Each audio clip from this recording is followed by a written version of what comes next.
আপনারা শুনছেন রূপ মাধুর্য। আসসালামু আলাইকুম, সবাইকে স্বাগত জানাচ্ছি সিটি এফএম 96 এর নিয়মিত আয়োজন রূপ মাধুর্যতে। সাথে আছি আমি Saira Ahmed, CEO herbs care. কেমন আছেন সবাই? বরাবর চলে আসলাম। আজকে একটু দেরি, কিন্তু তবে আজকে কিন্তু খুব কি বলবো, মজার একটা বিষয় শেয়ার করব। সেটা হচ্ছে যে একদম শুরু থেকেই মোটামুটি রূপ মাধুর্যের একটা ট্রেন্ড চলে এসেছে যে কাপলদেরকে নিয়ে আসলে আমরা কাজ করছি। তো কাপল প্রত্যেকটা শোতেই দেখা যাচ্ছে, মোস্ট অফ দ্য শোতে আমরা আপু এবং ভাইয়াদেরকে পাশাপাশি পাচ্ছি।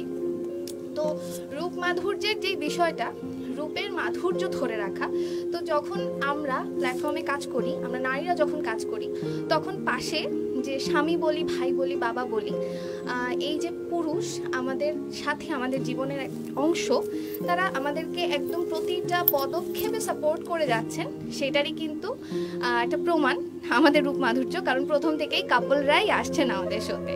আর এমনই একটি কাপল নিয়ে আজকে কিন্তু আমি বসেছি আমাদের আয়োজনে। তবে আমাদের সাথে জয়েন করার জন্য কি করতে হবে, সিটি এফএম 96 এর ফেসবুক পেজে চলে যেতে হবে এবং সেখানে যেয়ে আমাদের সাথে আড্ডায় জয়েন করে ফেলতে হবে। এবং আমাদের সাথে যদি সরাসরি কথা বলতে ইচ্ছা করে, তাহলে কিন্তু সেটারও একটা উপায় আছে। কি করতে হবে, নাম্বারটি বলে দিচ্ছি, 01781263175। এই নাম্বারে কল করে ফেলতে হবে। আমি নাম্বারটি আবারও বলছি, 01781263175। তো সবকিছু কিন্তু বলে দিয়েছি, সবাইকে জয়েন করে ফেলতে হবে আমাদের সাথে। চলে যাব আপু এবং ভাইয়ার কাছে। কেমন আছেন আপু? আলহামদুলিল্লাহ। আমাদের দর্শকদের উদ্দেশ্যে একটু পরিচয়টা বলবেন। আমি সেরেন ইকবাল পপি ড্রেস আপের ওনার, আর আমার হাজব্যান্ডের সাথে আছেন আমার আপনি Asif Iqbal, one of the owners of same দুইজন আর কি আমরা ওনার। যেটা শুরুতে বললাম যে আমাদের শোটা কিন্তু মোটামুটি একটু ফেমাস হয়ে গেছে কাপল শো হিসেবে। একদম প্রথম থেকে কাপলরা আসছে এবং খুব ভালো লাগে ভাইয়া দেখতে যে যখন আমরা কাজ করছি আমাদের পাশে সমানভাবে দাঁড়িয়ে আছেন আমাদের স্বামীরা, আমাদের বাবা, আমাদের ভাইরা। তো এই ব্যাপারটা আসলে খুবই উৎসাহিত করে আমাদেরকে। আর আমাদের শোটা কিন্তু আমরা শুনি যে এন্টারপ্রেনার হয়ে ওঠার গল্প। তো আপুর কাছে শুনবো, আপনার কাছে শুনবো কিভাবে জুটি মিলল এবং কিভাবে গড়ে উঠলো ড্রেস আপ। ভাইয়া আগে বলুক আজকে। আমি আসলে এর আগে মানে কিছু প্রোগ্রামে ভাইয়াকে আর বলতে দিই নাই, তো আমি কথা বলতে গেলে অনেক কথা বলি। আমি লাইভে এত কথা বলি, মানুষ খুব আর কি হয়ে যায় আমি কিভাবে এত কথা বলি। যাই হোক, আজকে ভাইয়া একটু বলুক আগে, তারপর আমি বলি। আচ্ছা ঠিক আছে, বলো। আসলে মানে আপুর দুইটা কোশ্চেন ছিল। একটা হলো কিভাবে আমাদের জুটি মিলল। জুটি মিলার ঘটনাটা ছিল 13ই ফাল্গুন, তাই না? না, পহেলা ফাল্গুন 13ই ফেব্রুয়ারি। 13ই ফেব্রুয়ারি বলতে নিয়ে আমি বললাম।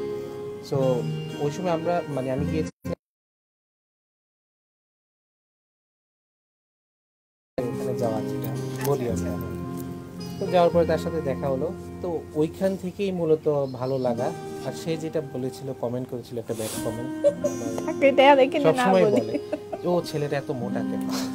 তো still I am fat but healthy, whatever it is. তো ওইখান থেকেই মূলত আমাদের কথা শুরু। দেন কথা থেকে মানে ফ্রেন্ডশিপ হলো। ওটা দীর্ঘ 1-1.5 বছর চলতে যেন আমাদের অ্যাফেয়ার আমরা গেলাম।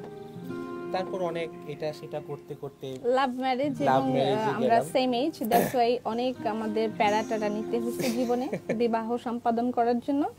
তারপর খুবই মানে একটা এক্সাইটমেন্টের মাধ্যমে আমাদের বিয়েটা হয়। রাত 2টা বাজে বিয়ে হয়।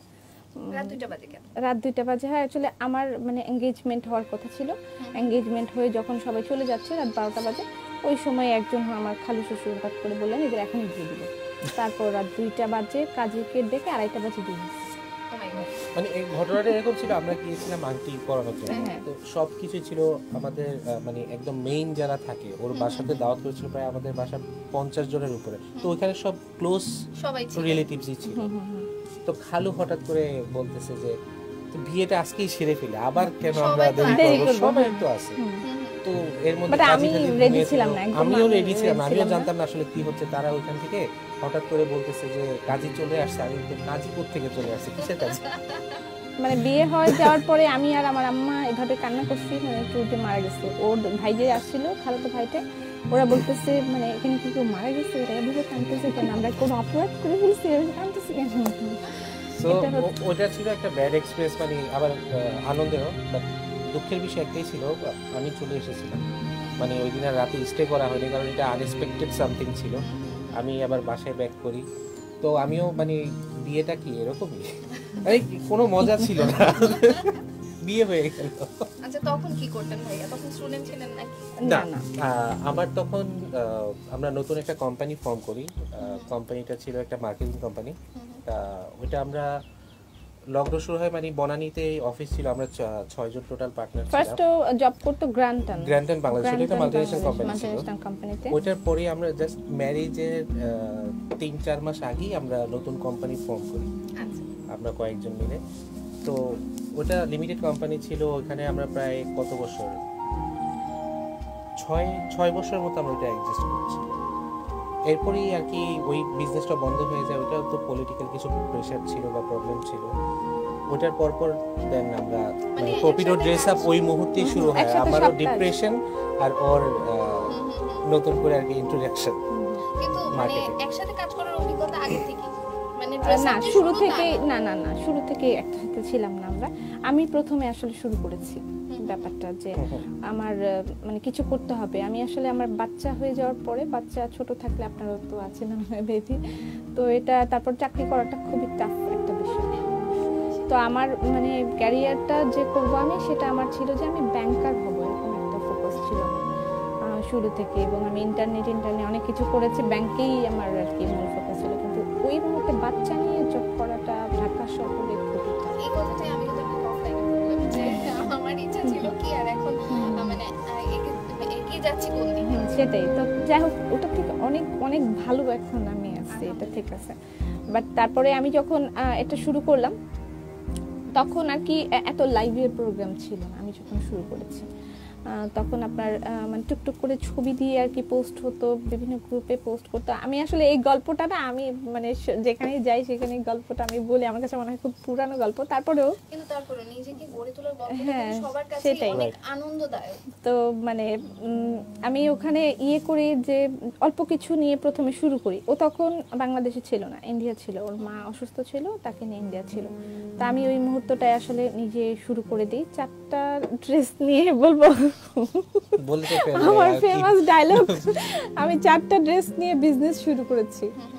আজকে আমি এই পর্যন্ত মানে এটা আমার অনেকগুলো ইন্টারভিউ হয়েছে, তো আমি এই ডায়লগটাই যতবার দিয়েছি সবাই মানে তারপর ইন্সপায়ার, পপি আপু 4টা ড্রেস নিয়ে শুরু করছে, আমরাও আচ্ছা করব। মাথা কি ছিল, কারণ হচ্ছে যদি একবার ক্লিক করে যায় তখন কিন্তু প্রবলেমটা হবে যে এটা এরকম যে মানে অনলাইন বিজনেস থেকে এরকম একটা মার্কেট প্লেস হয়ে যাবে বাংলাদেশের সেক্টরে, এটা আমার ধারণা ছিল। আমার ছিল যে আমি একটু কিছু করি, বাচ্চা নিয়ে তো বসে আছি, একটু কিছু করি। কিন্তু এই কাস্টমার প্রেসারটা যে আসলে যদি এটা পরে, অনেক পরে। হ্যাঁ, তো আমি অনেক হার্ড ওয়ার্ক করেছি, এটা আসিফও জানে, সবাই জানে আমি অনেক হার্ড ওয়ার্ক করেছি। আমি কাস্টমার হ্যান্ডেল করেছি, লাইভ করেছি, দেন আমি ডেলিভারি করেছি, নিজে ডেলিভারি করেছি, বাসায় না, সুন্দরবনে প্রোডাক্টগুলো নিজে দিয়েছি, আমি নিজে প্রোডাক্ট কালেক্ট করেছি, প্যাকিং করেছি, সব মানে নিজে করেছি। নিজে বলতে ফ্যামিলি সাপোর্ট তো অবভিয়াসলি ছিল, ফ্যামিলি সাপোর্ট ছাড়া কখনো আমি কিছু করতে পারবো না। প্রত্যেকটা মেয়ের ক্ষেত্রে ফ্যামিলি সাপোর্ট ছাড়া পারবে না।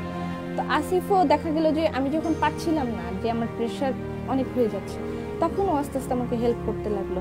এবং একটা টাইমে আমরা যখন দেখলাম যে আমার হেল্পের মাধ্যমে দেখা যাচ্ছে আমাদের এত মানে আমাদের কার্ভটা এরকম যাচ্ছে, হ্যাঁ এরকম যাচ্ছে, এখনো কিন্তু এরকমই যাচ্ছে, বিজনেসটা প্রসার হচ্ছে। হ্যাঁ আমাদেরটা মানে আমরা হয়তো চিন্তা করি 5, দেখা যাচ্ছে 10, এরকম। শুকর আলহামদুলিল্লাহ। এখানে আমি একটু বলি, সেটা ছিল কি, ও যখন শুরু করে আমি ছিলাম না, আমার অজান্তে শুরু হয়েছিল। তো আলটিমেটলি ওই মোমেন্টে মানে সে নিরলসভাবে করে যাচ্ছে, বাট আমি জানিও না, কারণ এটা ফিমেল গ্রুপেই সে ইয়াগুলা করছিল, সেলিংগুলা করছিল। তখন তার কোনো পেজ ছিল না, বা সে জানতো না ওরকম কিছু, জাস্ট শুরু করার জন্য শুরু করা। মানে টেকনিক্যাল ইস্যুগুলো যেটা, সেটা আমি তখনও এতটা বুঝতাম না। ও জাস্ট নরমালি ওখানে করতো, কিছু আপু ছিল তারা ওকে ইন্সপায়ার করতো, ওখান থেকে হ্যাঁ আমি করছি, ভালো লাগছে, তো ওইখান থেকেই মূলত ওর স্টার্টিংটা। আমি ওটা জানতামও না, পরবর্তীতে জানতে পারলাম সে শুরু করেছে এভাবে। তো বললাম কোথায়, বলছে যে এরকম ফিমেল গ্রুপের মধ্যে, এবং সে তখন ফেস দেখাতো না। তো আলটিমেটলি অন্যান্য পেজ থেকেও দেখে বা অন্যান্য গ্রুপ থেকে দেখছে যে অনেকে এটা ফেস দেখে অনেক আগের কথা, কিন্তু মানে যে কথাটা বলছি, না না না না 4.5 ইয়ার্স ago এরকম এত এত কিভাবে বছর যায় তা তো টের পাচ্ছ না। ব্যস্ততা ওই সময় থেকে মূলত মানে তার ফোকাস ওখানে ছিল। যখন দেখছি খুব ভালো হচ্ছে তার, তখন আমি মানে সে আমাকে তখন খুব বেশি প্রেসারাইজ করছিল যে না আমি একা পারছি না আসলে। না, একা পারছে না এটা না, বিষয়টা ছিল সে আমাকে জবের জন্য এত বেশি আমাকে প্রেসার করছিল। আমি বলতেছিলাম জব আমি করব না, হ্যাঁ হ্যাঁ আমি একটু আগে যেটা বলতেছিলাম আর কি, একটু ওয়েট করো, সামথিং গুড ইজ কামিং। এবং আমি দেখছি তার যে বিষয়টা, কারণ মার্কেটিং এ ছিলাম তো আমরা, মানে 4-5 বছর অনেক জায়গায় মেশে যায়। ই কমার্সের সেক্টরটা সম্পর্কে আমারও মানে একটু স্টাডি করা ছিল যে বাংলাদেশের ই কমার্স সেক্টরটা কী হতে যাচ্ছে, মেয়েরা হতে যাচ্ছে, হ্যাঁ অনেক বেশি বুম করবে এবং যেটা অন্যান্য বিজনেসকে অনেক বেশি নিচে ফেলে দিবে। আলটিমেটলি তাই হচ্ছে। সো তাকে বললাম যে ওয়াই নট, আমিও বিজনেসে জয়েন করব। তো সেও বলছে যে তুমি হেল্প করো, আমার তো এখন একটু প্রেশার হয়ে যাচ্ছে, আবার বেবিও ছিল ছোট, ওর সব কিছু মানে ওর পেরে উঠছিল না। তো মানে ওর তখন আমার শ্বশুর বাড়িতে মানে ওর বাবা মার বাসায় থাকাটা বেশি হতো, কারণ আমি যে আম্মু অসুস্থ সিক ছিল, তারপর ছোট বোনের বিয়ে বা এটা খুব দুষ্ট, অত্যধিক দুষ্ট ছিল। এখন তো অনেক ঠান্ডা হয়ে গেছে। আপনি আমার ওই ফিমেল গ্রুপে জয়েন করবেন, কারণ আমার বাচ্চার মাঝে মাঝে দিয়ে আমি সবসময় ছবি দিই না, যদিও একটা ছবি মানে ভিডিও দিয়েছি, ওখানে মানে ওর কথাগুলো শুনলে বুঝবেন, মানে সে খুবই চঞ্চল বাচ্চা। তো ওকে নিয়ে পাড়াটা আমার জন্য বড় একটা যুদ্ধের ব্যাপার ছিল। তো মানে আমার মানে শাশুড়ি খুব অসুস্থ ছিলেন আগে থেকে, এখনো উনি অসুস্থ। ইভেন্চুয়ালি আজকে সে এখন স্কয়ারই আছে, লাস্ট 7-8 দিন ধরে স্কয়ারে অ্যাডমিটেড। হ্যাঁ, তো মানে আমার এই সাপোর্টটা আমার ফ্যামিলি থেকেই আমাকে বেশি দিয়েছে, আমার মা বাবা। মানে এখন স্টিল আমার বাবা কিন্তু আমার সাথেই কাজ করছেন। আপনি একটু আগে যে বললেন ভাই বাবা, তখন আমার এই কথাটা মনে আসছে। আমার ছোট ভাইটা যে, সে আমার প্রথম বিজনেস পার্টনার বলা যায়। তখন আসিফ ছিল, আমি বললাম যখন আমি নিজে নিজে একা একা ডেলিভারি দিচ্ছিলাম ওই টাইমটা, সে আমাকে মানে সে আমাকে হেল্প করছিল, সে আমাকে মানে সব ধরনের ছিল, আমার প্যাকিং থেকে শুরু করে, তখন আমি মানে নাই বললেই চলে এরকম একটা কিছু। ওই টাইমটায় সে আমার সবচেয়ে বড় একটা হেল্পিং হ্যান্ড ছিল, কারণ আসিফ তখন নিজের বিজনেস নিয়ে খুব ব্যস্ত। আমার এখানে মানে হেল্প করার বিষয়টা মানে ওইটা ও ভাবতেছে যে এটা তো তেমন একটা বিষয় না, যখন আমি মাত্র গ্রো করছি। তো ওই সময়টাই থেকেই আমার ছোট ভাই, তারপর ফ্যামিলি, এরা সবাই আমাকে খুব হেল্প করতেছে, ইভেন তো এখন করে যাচ্ছে। আর আমার আব্বা এখনো মানে আমার সাথে কাজ করে। আচ্ছা, এখানে একটু ইন্টারাপ্ট করি, এখন আন্টি শরীর কেমন আছে? বলবো না যে খুব ভালো, ডায়ালিসিস পেশেন্ট তো, নট দ্যাট মাচ স্টেবল, মানে এই ভালো এই খারাপ এর মধ্যেই আছে। কারণ আমার সাথে যেভাবে কথা বলছিলাম ওইটা আর কি, ডায়ালিসিস পেশেন্ট সব উইকলি 3টা ডায়ালিসিস হচ্ছে। আসলে লাস্ট 3 বছর থেকে উনি খুবই অসুস্থ। ওনার একবার চোখের প্রবলেম একবার চলতেছিল, আবার কিডনির প্রবলেম, মানে একটা পর একটা ওনার যাচ্ছে। খুবই একটা কষ্টের ভিতরে আছে। আল্লাহ অবশ্যই চাইলে করে দেন, সবার কাছে আমি প্রার্থনা ঠিক করছি যেন আল্লাহ ওনাকে সুস্থ করে দেন। এটা হচ্ছে আমাদের বিজনেসের শুরু, আমরা এভাবে শুরু করেছি। এবং আমি বলবো যে আমি প্রথম থেকে যেভাবে শুরু করে যেভাবে কাজ করছিলাম, আমি আজকেও স্টিল সেভাবেই কাজ করছি, তার চেয়ে বেশি। ডেডিকেশনটা আপু বিজনেসের ক্ষেত্রে অনেক দরকার। মানে আমি আমার জিনিসটা আমারই, আমার মতন করে আমাকে করে নিতে হয়। আমি আজকে হয়তো বা একটা শোরুমের মালিক হয়ে গিয়েছি, এরকম আমার ইয়ে থাকতে পারে যে আমি কেন ওই কাপড়গুলো ভাঁজ করব, অথবা আমি কেন ওখানে গিয়ে এই কাজটা করব, যেটা আমি একদম ফার্স্টে করতাম। তো সেই মনোভাবটা আমি কখনোই মানে ইয়ে করি নাই যে আমি এটা করব না। আমার আন্ডারে এখন নিয়ারলি মানে কাজ করছে 35+ আমার স্টাফ আছে। তো আমি কিন্তু চাইলে যে কাউকে দিয়েই যে কোনো কিছু কাজ আমি করাতে পারি, কিন্তু যখন আমি দেখছি যে না তাদের উপরে ওভার প্রেশার হয়ে যাচ্ছে, তো তখন আমি আসলে মানে আমার হাতের কাজগুলো করতে আমি খুব ভালোবাসি। আপু আমি এখানে বলবো যে যদি আমার সেন্স থেকে আমি বলি, আমার কাছে আমার বিজনেসটা হচ্ছে অনেকটা সন্তানের মতো। আমি ওকে লালন পালন করেছি, আমি ওকে নিজ হাতেই করব, আমি ওকে অন্য কারো হাতে কেন কনসিডার করব, বা ওর যত্নটা আমি কেন অন্যের কাছে দিব? হবে না, এটা অন্য কেউ করতেও পারবে না। এখানেও আরেকটা পার্থক্য আসে যে একটা লিডার অথবা একটা বসের মধ্যে যে পার্থক্যটা হয়, লিডার কিন্তু সবসময় ধরে তাদেরকে একসাথে করে সে নিজে মানে তাদের সাথে মিশে কাজটা করে, বাট বস যেটা হয় হুকুম চালানো। তুমি বস আমি লিডার। না এটা বললে ভুল হবে। না তুমি বস আমি লিডার, আমি ওদেরকে লিড করে করে চালাই। হ্যাঁ তোমার আন্ডারে আমি, তুমি বস তোমার আন্ডারে আমি, আমার আন্ডারে বাকিরা, এরকম। হ্যাঁ সত্যি যদি আসলে আন্ডারস্ট্যান্ডিংটা এমন হয় তাহলে কিন্তু সত্যি সামনে এগিয়ে যাওয়া অনেক বেশি। ও আমাকে যেভাবে সাপোর্ট করছে এবং আমি অনেক ক্ষেত্রে অনেক কিছু ভয় পেয়েছি আগে থেকে, সত্যি কথা যেটা যে এটা করব না, এটা করলে মানে আমাদের প্রবলেম হতে পারে, বা আমরা এত নিতে পারবো না, এত আমাদের মার্কেট হবে না, বা এত আমরা পারবো না। বাট ও বলছে না এটা করো, এটা করো, এটা আমাদের জন্য ভালো হবে। এবং সামনে গিয়ে আমি দেখছি ইয়েস এটাই ঠিক ছিল। না আমি ওকে সবসময় বলি যে যদি ওই টাইমটায় আমার ক্যালকুলেশন এটা বলে, ওর মানে প্রেডিকশন জিনিস যেটা ওর খুব ভালো।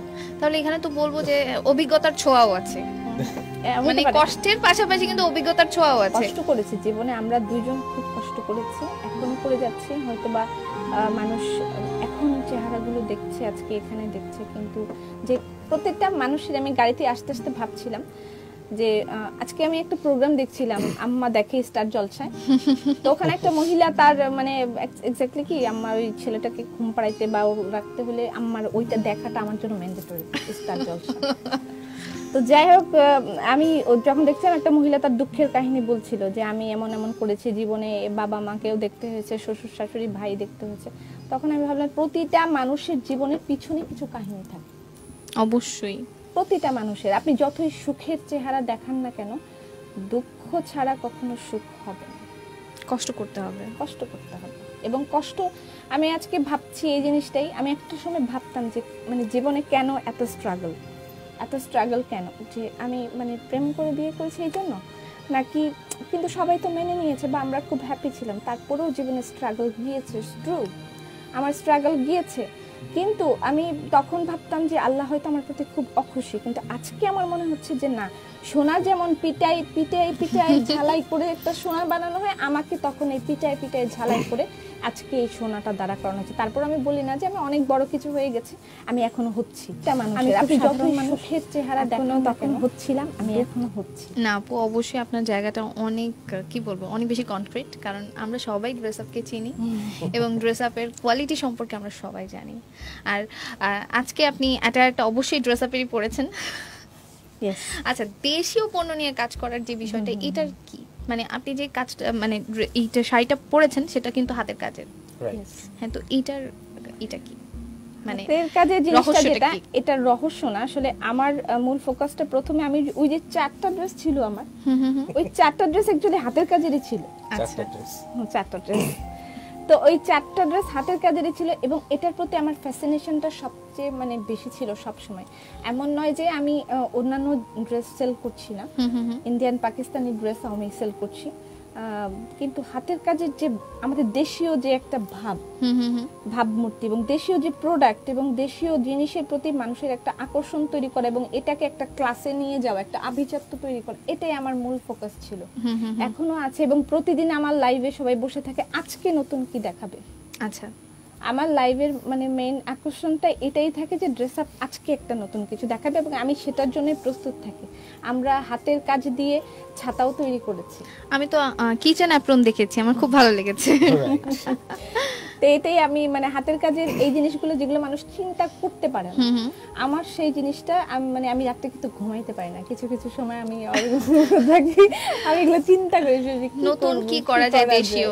তাহলে বলা যায় আমি কিন্তু আপনাদের পথেই আছি, কারণ আমি কিন্তু হার্বস কেয়ার বাংলাদেশের প্রথম আয়ুর্বেদিক কসমেটিক্স নিয়ে কাজ করছি এবং যিনি আমাদের রেসিপি দিচ্ছেন তিনি বাংলাদেশের একজন 10 জনের মধ্যে একজন নামকরা হেকিম। মানে এটা হচ্ছে যে আমি কিন্তু বিবিএ করেছি কিন্তু আমি হেকিম না, আমাদের পেছনে যিনি আছেন তিনি একজন হেকিম। অর্থাৎ তার রেসিপিতেই হচ্ছে আমাদের প্রোডাক্টগুলো ম্যানুফ্যাকচার হচ্ছে, আমরা বেসিক্যালি ম্যানুফ্যাকচারার। ওকে। তো দেশীয় জিনিসকে রিপ্রেজেন্ট করার তাহলে কিন্তু আমরাও আছি, সেই দলে আমরাও আছি।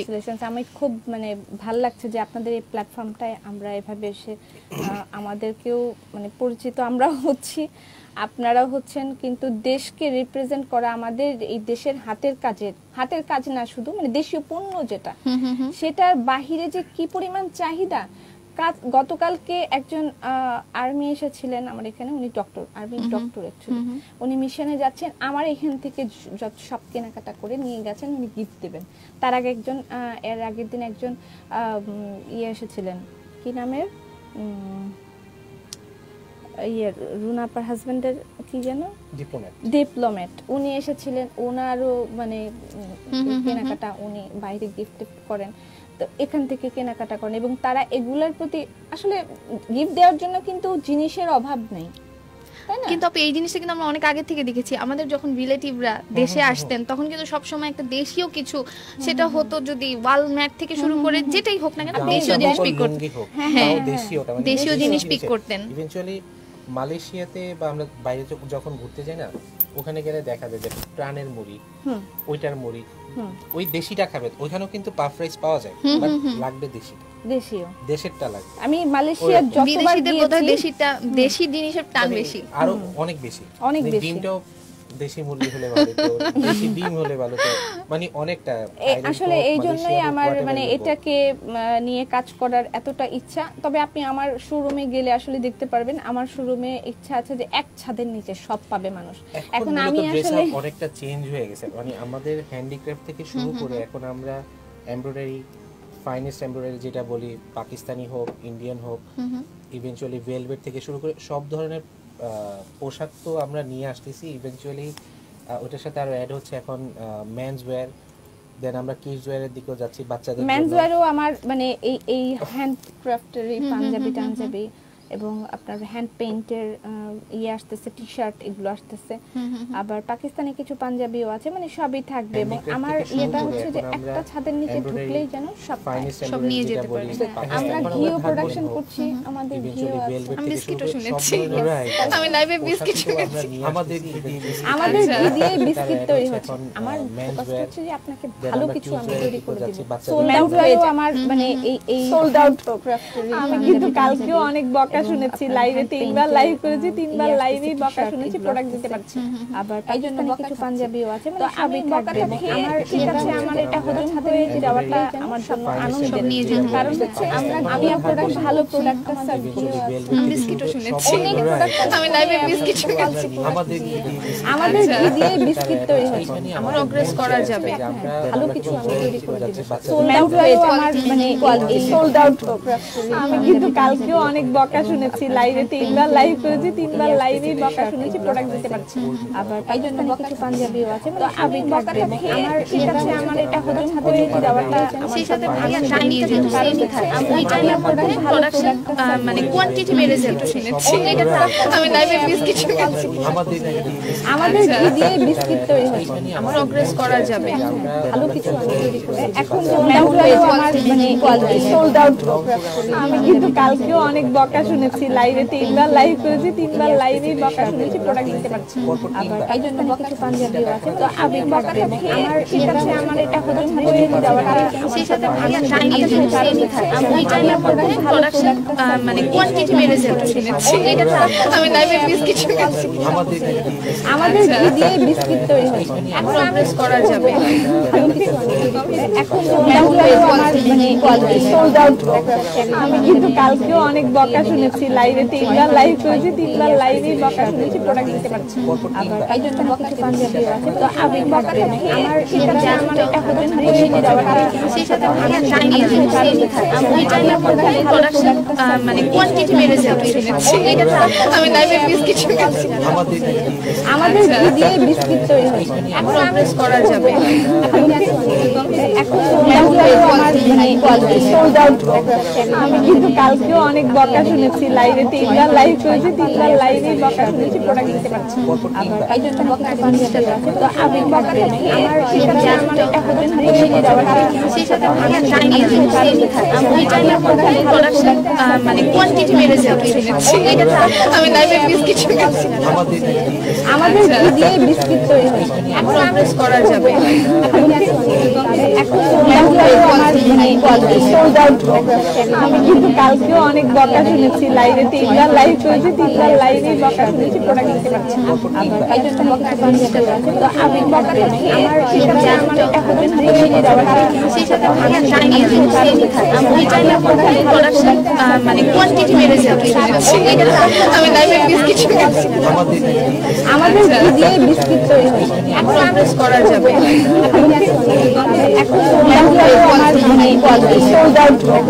আমি কিন্তু কালকেও অনেক বকা শুনেছি লাইভে 3বার লাইভ করেছি 3বার লাইভে বকা শুনেছি প্রোডাক্ট দিতে পারছি আবার এই জন্য বকা পাঞ্জাবি আছে তো আমি বকা নেই আমার সেটা আমার এটা হতে না সেই সাথে আমি চাইনিজ হ্যাঁ আল্লাহর রহমতে ড্রেস আপকে এখন একটা ব্র্যান্ড আমরা হয়তো বলতে পারবো কিছুদিনের আমাদের মধ্যে এখন যেটা নতুন সংযোজন হচ্ছে ড্রেস আপের সাথে কসমেটিক্স আমরা দিয়ে আসছি যেটা হলো টোটালি বাইরের দেশে কারণ আমি চাই যে দেশীয় কোনো প্রোডাক্ট আজকে তো আপনার সাথে কথা হলো আমরা হয়তো বা এটা কিনেও থিংকিং করব যে কিভাবে কি করা ইনশাআল্লাহ যায় ইনশাআল্লাহ অবশ্যই আর আমরা মোটামুটি 22টা ব্র্যান্ড নিয়ে কাজ করছি এটা যদি ইম্পোর্টারদের থেকে আমরা কালেকশনগুলো করছি but the very finest one এবং অরিজিনাল ওয়ান এরকম না যে আমার এখানে কোনো ডুপ্লিকেট প্রোডাক্ট থাকতে পারবে সো প্রাইসটা অনেক বেশি হয় কাস্টমার সবসময় ড্রেস আপের কসমেটিক্স প্রোডাক্টের প্রাইস এত হাই বেশি কেন অন্যান্য পেজে তো অনেক কম অনেকগুলো ব্যারিয়ার থাকে অথেন্টিকেশনের অনেক বিষয় আছে তার প্রফিট লেভেল দেখতে হবে বাইরে থেকে আসবে এটা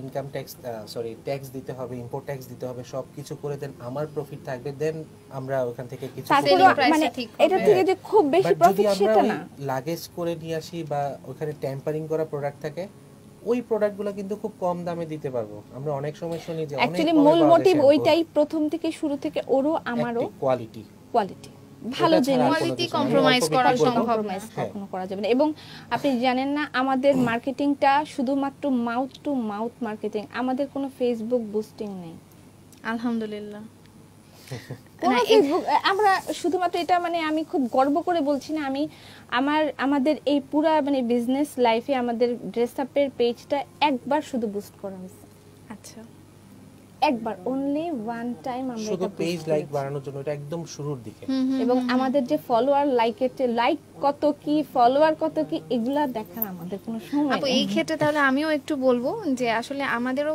অর্গানিক লাইক যদিও অনেক বেশি লাইক না তবে সারা বাংলাদেশে 30 জন ডিলার কাজ করছে হার্বস কেয়ারের মানে হাতে হাত ধরে তারা এগিয়ে যাচ্ছে এবং তারা তাদের জায়গা থেকে এক একজন এন্টারপ্রেনার যেই সকল মেয়েরা কাজ করছে তারা স্টুডেন্ট এবং তারা কেউ হয়তো হাতের কাজ করছে কেউ হয়তো সেলাইয়ের কাজ করছে কেউ কেক বানাচ্ছে মানে সে তার জায়গা থেকে হচ্ছে এন্টারপ্রেনার এবং প্রত্যেকটা ক্ষেত্রে হার্বস কেয়ার তাকে সাপোর্ট দিচ্ছে খুব ভালো লাগলো আমরাও রিসেন্টলি সামনে এরকম একটা আমরা প্ল্যাটফর্ম তৈরি করছি যারা মানে খাবার নিয়ে কাজ করছে এরকম পেজ নিয়ে আমরা পেজদেরকে প্রমোট করব তাদেরকে কিছু আমরা মানে আমাদের যে ঘিটা আছে ওই ঘি স্পন্সর করবে ইয়ামি ঘি পাই ড্রেস আপ ওইটা থেকে আমরা 10টা পেজকে আমরা আসলে প্রমোট করতে যাচ্ছি ইনশাআল্লাহ আর এটা আমরা নতুন একটা সংযোজন হয়েছে সেটা হলো tailor studio by dress up আমাদের নতুন একটা টেইলার আমরা ওপেন করেছি এটার মূল উদ্দেশ্যটা হলো আমরা সারা বাংলাদেশে ইভেন্চুয়ালি বাইরে যারা থাকে তাদেরকেও আমরা সার্ভিসটা দিব তারা অনলাইনে আমাদের কাছে অর্ডার করবে ওখানে আমরা রেখেছি কোনো টেইলার নেই ওখানে মূলত যে টেইলার ড্রেস আপের টেইলার স্টুডিওকে রিপ্রেজেন্ট করবে ওখানে আমাদের 2 জন ফ্যাশন ডিজাইনার আছে যারা কাস্টমারের সাথে কথা বলবে হোক সেটা নর্মাল ড্রেস হোক সেটা খুব হাই কোয়ালিটি বা হাই এন্ডের কোনো কিছু বানাতে হবে সো আমরা সব ধরনের ড্রেস মেকিং এর একটা ব্যবস্থা করছি ওখানে আমাদের শোরুমে গিয়ে ওখানে অর্ডার দিবে ওখান থেকে আমরা অর্ডার কালেকশন করব দেন আমরা আমাদের মানে গন্তব্যে পৌঁছে দিব যেখানে ওটার কাজ হবে দেন কাস্টমার যদি ওখান থেকে বলে যে আমি এখান থেকে কালেক্ট করব আমরা ওখান থেকেই ডেলিভারি দিব অর এলস আমরা তাদের বাসায় হোম ডেলিভারি পাঠাবো আচ্ছা সত্যি খুব ভালো একটা একটা বাংলাদেশের মধ্যে হ্যাঁ এখন আমরা ওইভাবে চিন্তা করছি সো দেখা যাক এটা নিয়ে কত দূর আগাতে পারি ইনশাআল্লাহ কারণ এত দূর যেহেতু এগিয়ে চলে এসেছে বাকি পথটাও অনেক সুন্দর যাবে তবে অনেক ভিউয়ার ওয়েট করছে কমেন্ট পড়ার জন্য কমেন্ট পড়তে হবে ঠিক আছে একটু কমেন্ট নিয়ে নিই আছেন সাথে কে আপু লিখেছেন ভালো লাগছে দুজনকে আছেন আমাদের সাথে লিলি সুরাইয়া, লিখেছেন dress up is the best online shop. Thank you so much. আমাদেরকে সালাম দিয়েছেন সেলিনা আক্তার, ওয়ালাইকুম আসসালাম। আমাদের সাথে আছেন হচ্ছে কে আপু, লিখেছেন তোমার শাড়িটা অসাম। আচ্ছা, তারপর আছেন হাবিবা আপু। ইনবক্স করার দরকার নেই, এটা সোল্ড আউট। এটা এক কপি হয় হাতের কাজের ড্রেসগুলো, মূলত এই জন্যই প্রবলেম। এই শাড়িটার আর দ্বিতীয় কপি হবে না, বলে এখানে কালার চেঞ্জ হয়ে যাবে, এটাই প্রবলেম। দেখা গেছে এখানে ইয়েলো কালার, এখন আমরা ওই কর্মীগুলো কি করে তাদের মন মতো করে, এখন তাদেরকে প্রেসার দিলে এটা কি খারাপ হয়েছে, আমার কাজ কি খারাপ, তখন তাদেরকে ডিমোটিভেট হয়ে যাবে, করানো যায় না, প্রবলেমটা থাকে এখানে। এখানে কিন্তু আরেকটা মজার জিনিস আছে, আপু এবং ভাইয়া দুজনকে বলছি যে আমারটা কারো নাই, এই জিনিসটা কিন্তু সবার মধ্যে কাজ করে, যে আমি যেটা পড়বো সেটা কিন্তু অন্য কেউ পড়বে না। আবার এটা যখন মানে এরকম হচ্ছে যে একজন পেয়ে যাচ্ছে আরেকজন পাচ্ছে না, তখনই মনে করেন আমার ধোলাই হবে, সামনে আরো হবে। ঠিক আছে, এরপর চলে যাচ্ছি। আদিবা আপু লিখেছেন আসসালামু আলাইকুম, আমাদের পক্ষ থেকে ওয়ালাইকুম আসসালাম। সাথে আছেন নীলাঞ্জনা নীলা আপু, হেমন্ত ভাইয়ার কথা বলার সুযোগ দেন। ঠিক আছে, আমি সুযোগ একদম প্রথমেই পেয়েছিলাম, সেটা তুমি হাতছাড়া করেছো। আচ্ছা, এরপর আছেন আমাদের সাথে Sharmin Asad, dress up is the best. Thank you. তারপর লিখেছেন হচ্ছে পারভিন আপু, বুবু তোমার লাইভ দেখছি, দারুণ লাগছে। আসলে মানে আমি যেটা বলতে চাই যে আমার যে ফ্যান না, আসলে আমি কোনো সেলিব্রিটি না যে ফ্যান হওয়ার এখানে কোনো ফ্যাক্ট নাই। ভালো লাগার মানুষ, হ্যাঁ এটাই ভালো লাগার মানুষ আমি তাদের, এবং তারা আমাকে আসলে অনেকে আছে যে শুধু লাইভ দেখে আমার কথা শোনার জন্য। এই লাইনটা আমি মানে আমার জীবনে খুব একটা ইম্পর্টেন্ট লাইনটা আমি মনে করি, কারণ ভালো লাগে তোমার কথা শুনতে এবং আমার কথা শোনার জন্য। এরকম অনেকের হয়েছে এই প্যান্ডামিকের মধ্যে, অনেকে করোনা পজিটিভ ছিল। আমাকে পার্সোনালি, আমি মানে এই ঘটনাটা কখনো শেয়ার করিনি লাইভে, এখানে শেয়ার করছি। অনেকে করোনা পজিটিভ ছিল এবং তারা যখন ডিপ্রেশনের দিকে চলে যাচ্ছিল, তারা মারা যাবে, ওই টাইমটায় তারা আমার লাইভগুলো দেখেছে এবং নিজেকে অনেক ইন্সপায়ার করেছে আমি ভালো থাকবো। লাইক ওই টাইমটায় না আমি খুব মানে এগুলো নিয়ে খুব কথা বলেছিলাম যে শক্ত হবেন এবং বিধাতা যা চাবেন তাই হবে। আপনারা আমার ইচ্ছাতে কিছু হবে না, এটা আসেও নাই আপনারা আমার ইচ্ছাতে, আপনারা আমার ইচ্ছাতে যাবে না। আর কে এফেক্টেড হবে কে হবে না সেটা আমরা আসলে নিজেরাও বলতে পারবো না। অনেকে আছে সিন্ধুকের মধ্যে ঢুকে আছে, তারপর তাদের হয়ে যাচ্ছে। আর মানে বলতে গেলে কি, আমার এই যে আমার বাসা থেকে শোরুমের রাস্তাটুকুতে কলা আলা, তারপর চা আলা, আর এরকম বিভিন্ন ধরনের আলারা বসে থাকে। এদেরকে আমি শুরু থেকে দেখছি তাদের কিছু হয়নি, নো মাস্ক ওভার দেয়ার, তাদের কিছু হয়নি। তো এটা সম্পূর্ণই উপরওয়ালার ইচ্ছে, আর কি হবে, আমরা সচেতন থাকবো, সচেতন থেকে ইয়ে হবে। তো এই কথাগুলো যখন আমি বলছিলাম, তারা মানে অনেকে সুস্থ হয়েছেন, আমাকে পার্সোনালি থ্যাংক ইউ বলছেন। কথাগুলো হয়তো মনে হবে যে বানিয়ে বলছি, আসলে এরকম কিছু না। হচ্ছে কি, তারা ডিপ্রেশনে ছিল বাসার ভিতরে, যখন অনেক বেশি মানে আমার কাছেও কখনো ফোন করে এসেছিল, সে জাস্ট অর্ডার করেছে চিটাগং থেকে, তার হাজবেন্ড ইসের মধ্যে চিটাগং পোর্টে জব করে, তো মোটামুটি ভালো অবস্থা। তো বললো যে ভাইয়া এরকম, পরের দিন সে ফোন করে কান্না করতেছে, ভাইয়া প্লিজ আমার এটা পাঠাবে না। কি হয়েছে, আমার বিল্ডিং এর জাস্ট উপরের ফ্লোর, আমার উপরের ফ্লোরে একজনের করোনা ধরে পড়ছে। তখন তো লকডাউন মানে বাস টাস দিয়ে সব আটকাই দিল, জীবন শেষ। সে এত কান্নাকাটি করতেছে, বলতেছে আপুকে বলবেন আমার সাথে একটু কথা বলার জন্য, বা ওইটা করবেন যেন আমরা একটু ইন্সপিরেশন পাই। মানে মূল বিষয়টা ছিল তারা ওই যে অবরুদ্ধ হয়ে যাচ্ছে, ওইটার থেকে বেরিয়ে আসা। তো মানে আমার কথাগুলো শুনে তারা কি হ্যাঁ প্রাণবন্ত থাকে, তো যার জন্য সব সময় ইন্সপায়ার্ড হয়, অথবা তাদের অনেকটা রিল্যাক্সিং লাগে, ভালো লাগে। এটা কি ভালো লাগার মানুষ, অনেক থ্যাংক ইউ মেসেজ পাই আমরা এরকম। না, কথা ভালো লাগার কথাটা আমি আরো আগেও শুনেছি, কারণ হচ্ছে আমার যে আগের পর্বের গেস্ট ছিলেন ফারজানা ইসলাম, বিউটি ব্লগার, যখন আপুর সাথে আমার কথা হয়, তো আপু যখন আমাকে জিজ্ঞেস করলেন যে নেক্সট গেস্ট কে আসছে আপু, তখন আমি বললাম যে সেলিনা ইকবাল পপি আপু। তখন বলছে যে আপুর কথা তো শুনতে আমার অনেক ভালো লাগে, আমি তো আপুর লাইভ দেখে আপুর কথা শোনার কথা পটু না। আমি আসলে খুবই সাদা আমার টাইপের মানুষ, আর মানে সহজভাবে কথা বলতে আমি খুব ভালোবাসি। আর মানে কেউ দুঃখ দিয়ে কথা বললেও চাই যেন সে দুঃখ না পায়, যে আমাকে দুঃখ দিয়েছে সে আমার কথা যেন দুঃখ না পায়, এরকম একটা চেষ্টা আমার সবসময় থাকে। মাঝে মাঝে খুব গান শুনে সেটাও খুব সবাই পছন্দ করে। এর জীবনে গান শুনে না ও আমার সাথে মানে মুড থাকে না আমার তার সাথে গান শোনাবে। তা আমি ওরা বলি তুমি লাইভের গানটা শুনে নেবে, ওটাই তোমার জন্য। তো চলে যাই তারপরের কমেন্টগুলোতে। লিখেছেন রুবি আপু, ড্রেস আপের batik best. Batik Iqbal Popy হয়ে গেছে তার নাম। কেন বাটিক নিয়ে কি খুব মারামারি? মানে প্রচুর মানে আমি কালকে লাইভ 3টা করেছি, 3টা আমি লাইভ করতেই পারছি না। তারা আমাকে বাটিক আন্দোলন শুরু করে দিয়েছে। আমার লাস্ট 400 বাটিক নেমেছিল, এক সন্ধ্যায় শেষ হয়ে গেছে। এখন আমি মানে কি করব, এটাও কি বাটিকটা কি বাটিক করা থাকে, তার মধ্যে হাতের কাজ থাকে। আচ্ছা আচ্ছা, এটা সচরাচর পাওয়া যায় না। তো ওই জিনিসটা হাতে কাজ করতে সময় লাগে না, খুব স্বাভাবিক। 400 ড্রেস রেডি করে একসাথে প্রোভাইড করা, এটা বড় একটা চ্যালেঞ্জ। এটা অনেক বড় একটা চ্যালেঞ্জ। আমার মনে হয় এরকম চ্যালেঞ্জ নেওয়ার সাহসটা খুব কম মানুষের হবে। শোরুমে যারা আসতেছে এসে একসাথে 5টা 6টা 7টা করে নিয়ে যাচ্ছে, কি করব? থাকতে হবে তো, থাকতে হবে। এখন না দিব, আমি আমি দিব। ওটা প্রাইসটাও খুব চমৎকার একটা প্রাইস, 1420 টাকা অনলি, মানে 1420 টাকা, যার জন্য মানে এটার উপরে সবাই একদম অফিস ওয়্যার থেকে শুরু করে রেগুলার ওয়্যারের জন্য সবাই নিয়ে নিচ্ছে, গিফটের জন্য নিয়ে নিচ্ছে। বিষয়টা হয়ে গেছে মুন্নি বাদ। আসবেন কখনো আমার শোরুমে আসবেন, আসলে ঘুরতেও আপনার ভালো লাগবে, যে একটু খোলামেলা জায়গা আছে। তো যারাই অনেকে এসেছেন, অনেকের ইচ্ছা যে তারা আসবেন, অনেকে ঢাকার বাইরে থেকেও মাঝে মাঝে আসেন শোরুমের জন্য দেখার জন্য। এটা আমার জন্য অনেক বড় একটা ব্লেসিংস, যে মানে এত বড় বড় মার্কেট থাকতে, এত বড় বড় শপ থাকতে, ওনারা শুধুমাত্র ড্রেস আপে আসার জন্য এখানে আসেন। এটার থেকে বড় আমার পাওয়ার আর কিছু জীবনে নাই। আমি অনেক কিছু পেয়ে ফেলছি, এখন যদি নাও চলেও যাই শুকুর আলহামদুলিল্লাহ, আমার কোনো দুঃখ নেই। আচ্ছা, চলে যাই পরবর্তী কমেন্টে। অনেক অনেক কমেন্ট, তো আমি কোথা থেকে ছেড়ে এসেছি সেটা মানে পারবেন না এদের সাথে এরা। হ্যাঁ, আমি একটা মজার কমেন্ট যেটা আমি বলি, নিতু আপু লিখেছেন, জীবনে এত ভালো ঘি খাইনি, ড্রেস আপের ঘি এত ভালো। শুকুর আলহামদুলিল্লাহ। আচ্ছা, আপু আসলে খুবই মিষ্টি করে কথা বলে, এটা অবশ্যই পপি আপুর জন্য। তারপর আছে হাতের কাজের ড্রেসের জগতে ড্রেস আপ সেরা, ড্রেস আপ অনেক অনেক দূর পৌঁছে যাক, অনেক অনেক শুভকামনা। সবাইকে অনেক বেস্ট উইশেস, অনেক ভালোবাসা। এত কমেন্ট নিয়ে আসলে আমার শো এর টাইম শেষ হয়ে যাবে, এটা সত্যি কথা। ঠিক আছে, তো আপু এখন তো সবার উদ্দেশ্যে একসাথে কিছু ভালোবাসা বলে দেন, যাতে তারা সবাই আপনার কাছ থেকে ভালোবাসা রিসিভ করে পারে। আসলে মানে আমার নতুন করে তাদেরকে ধন্যবাদ দেওয়ার মতন এক্সট্রা কোনো শব্দ নাই।